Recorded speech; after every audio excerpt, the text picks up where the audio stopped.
And over in Indiana, firefighters worked overnight trying to put out a fire at a recycling plant.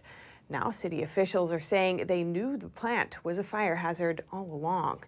NTD's Jason Perry gives the latest.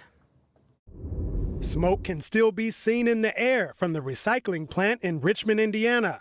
When they said evacuate, I didn't have shoes on, I had socks on, and I left my purse. Residents aren't recommended to return home yet after a recycling plant caught fire on Tuesday. I'm still worried because they're telling us they don't know what was burning and that, irritation may occur, skin problems, Authorities say the evacuation order is expected to remain in place through Wednesday, but could be longer depending on how quickly firefighters can put out the flames. The executive director of Wayne County Health Department added this. These are very fine particles, and if they're breathed in, can cause all kinds of respiratory problems, burning of the eyes. So we are stressing to the public to honor the evacuation zone. The Richmond fire chief said firefighters responded to the recycling plant to put out a fire on a semi-trailer filled with unknown plastics. And the fire spread to other piles of plastics around the trailer and eventually to the building, and the flames continued to grow. So much that the smoke could be seen from space, as seen in this satellite video. And the city's mayor, Dave Snow, says they knew the recycling plant was a fire hazard all along. Yes, this business owner had previously been cited by our Unsafe Building Commission and given an order to clean up the property. That order was ignored. We had been through a court case over that order. Our unsafe building order was upheld in that court case. We have been through several steps since then to order this particular business owner to clean up this property because we were aware that what was operating here was a fire hazard. The on-scene coordinator for the U.S. Environmental Protection Agency, or EPA, said no toxic compounds have been detected in the air. Officials said the cause of the fire wasn't immediately known, and it likely won't be known until after the fire's been extinguished, which could take days. Jason Perry, NTD News. Turning now to Texas, where Governor Greg Abbott wants to pardon Sergeant Daniel Perry, who was convicted Friday in the 2020 fatal shooting of an armed protester. Abbott says Perry is protected by the Texas Stand Your Ground law, but critics say the move is too soon because the sergeant hasn't been sentenced yet. NTD's Arleen Richards finds out what the law says and Perry's chances of being pardoned. U.S. Army Sergeant Daniel Perry was convicted on Friday in the 2020 fatal shooting of Garrett Foster, a Black Lives Matter protester. Texas Governor Greg Abbott immediately took to social media, saying the jury got it wrong. In a Twitter post, he said Texas has one of the strongest stand-your-ground laws of self-defense that cannot be nullified by a jury. I spoke with gun law expert Emily Taylor for more details on the law. Can you tell me what that law says and how it works? You have to be someplace you have a legal right to be. So in this case, Sergeant Perry was legally in his vehicle and legally in the streets in Austin. You have to not be committing any other criminal act at the time you need to use stand your ground. So for example, if you're in the process of selling drugs, you can't then engage stand your ground. And you have to have not provoked the interaction, which ended in deadly force. In July 2020, Perry drove onto a street crowded with protesters. Police say the protesters then surrounded Perry's car. Foster approached the car carrying an AK-47 style rifle. The crucial fact in dispute is whether or not Foster pointed the gun at Perry. Was the threat immediate? Was it imminent? And was it a threat of deadly force? And raising the firearm is what establishes those elements. It's what is often going to be in dispute in a self-defense matter. So it's up to the jury to decide who they believe.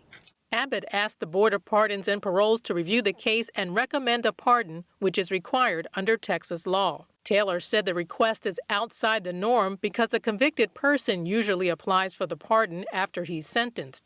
Meanwhile, Perry's attorney is already seeking a new trial. In your opinion, how is this likely to play out? My guess is that before the briefs on the appeal are even due, he will already be pardoned. The appellate process is just quite simply very lengthy. Taylor said in Texas, sentencing typically happens immediately, but it's been delayed in this case and she doesn't know why. In the meantime, she said Perry will remain in custody. Arleen Richards, NTD News.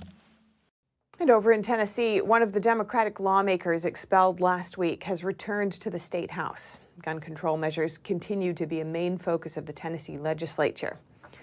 Democratic lawmaker Justin Jones was sworn back into the Tennessee State House just 4 days after being expelled with fellow Democrat Justin Pearson. The City Council of Nashville, which Jones represents, voted unanimously on Monday to reinstate him. The lawmaker is now calling for the Tennessee House Speaker, a Republican, to resign. Jones said he will also continue to call for gun control measures. Tennessee Governor Bill Lee, a Republican, is also speaking out. He's calling on lawmakers to pass a so-called red flag law and said he would sign an executive order to strengthen background checks for gun buyers. The other expelled lawmaker, Pearson, could also get reinstated when the Shelby County Commission meets tomorrow. And now to sports news. Here's NTD's Dave Martin with today's top stories. Thank you, Steph. A pair of game-worn shoes by Michael Jordan sold for a record $2.2 million at Sotheby's auction yesterday. The price is the most ever paid for some sneakers, which specifically are a pair of autographed Air Jordans worn in Game 2 of the '98 NBA Finals. Jordan scored 38 points in the win over the Jazz to even the series at 1 game apiece. The Bulls would go on to win the series in 6 to claim their 6th and final NBA title. Sotheby's said the shoes were gifted by Jordan to a Utah Jazz ball boy for finding his previously lost jacket. Now, while the $2.2 million price tag is high, it dwarfs in comparison to the more than $10 million paid last year for a game-worn Jordan jersey from the same playoff series, which is the most ever paid for a piece of sports memorabilia. And in baseball news, a Salt Lake City coalition led by former Utah Jazz owner Gail Miller plans to pursue a Major League Baseball expansion team in the coming years. The group includes former player Dale Murphy and joins similar groups in Nashville and Portland who are also lobbying for a franchise. Now, currently there are 30 teams in the league, but Commissioner Rob Manfred has previously said he'd like to have 32. And for your sports viewing schedule tonight, the NBA's play-in tournament continues with 2 9 versus 10 seed games as Toronto hosts Chicago in the East and Oklahoma City plays at New Orleans for the West. The winners will then take on the teams who lost last night while the season ends for tonight's losing teams. And in baseball, slow night, just 6 games on. That includes the now 11-0 Tampa Bay Rays taking on the Boston Red Sox and 7-time All-Star Chris Sale. And finally, for you hockey fans, just 3 games on tonight, including one with the New York Islanders, though, who can clinch the final remaining playoff spot over Pittsburgh with the win. They host Montreal. And that's it for your sports news today. Steph, over to you.